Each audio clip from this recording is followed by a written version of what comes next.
Pertanyaan yang sering banget ditanyain ke aku tuh simple. Kak, kerja apa sih? Jawabannya, aku full stack developer. Dan developer itu bukan cuma orang yang bikin perumahan ya.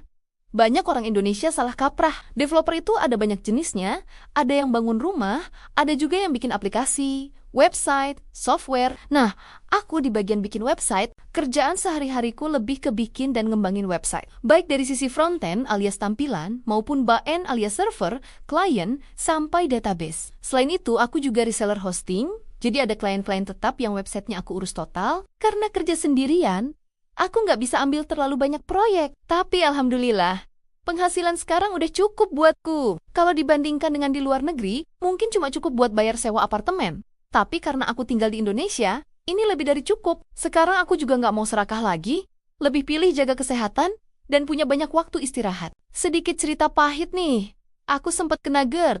Penyebabnya, dulu aku ambil pasar Amerika, jam kerja mereka kan kebalik banget sama kita.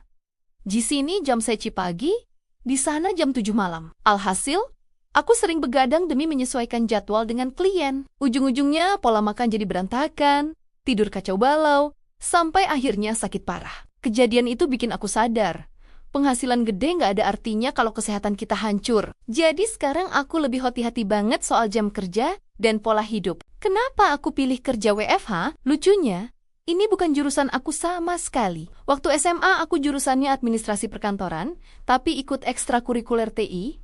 Aku pernah ikut lomba web design di PCR lawannya anak-anak TI beneran.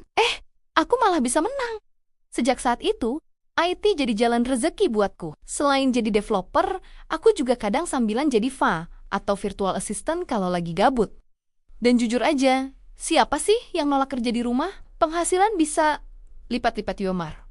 Nggak perlu kena macet, nggak perlu panas-panasan di jalan. Dulu waktu masih jadi anak kantoran, tiap hari aku doa, semoga bisa kerja dari rumah. Dan doa itu dikabulkan pas masa COVID. Kalau soal penghasilan, jawabannya relatif ya. Kalau aku pribadi, rata-rata bulanan bisa dapat 2 digit, sekitar 18-30 juta rupiah. Sebenarnya bisa lebih besar lagi kalau aku ambil banyak proyek.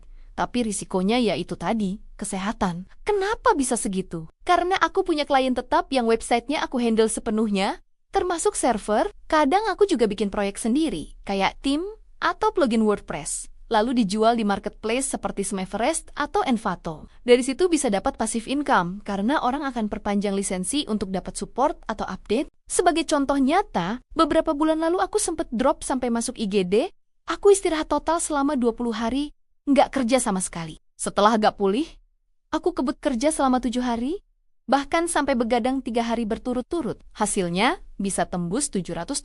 Pembayarannya kadang via PayPal, kadang via kripto. Jadi intinya, penghasilan kerja remote itu bisa banget diatur tergantung seberapa sparta mental kamu dalam bekerja. Jadi, itulah cerita aku kerja WFH sebagai full stack developer. Ada enaknya, ada pahitnya, dan ada pelajaran berharga juga. Semoga cerita ini bisa menjawab rasa penasaran kalian, atau mungkin jadi motivasi buat yang pengen mulai kerja remote. Sekian, terima angpau. Sampai jumpa di cerita selanjutnya.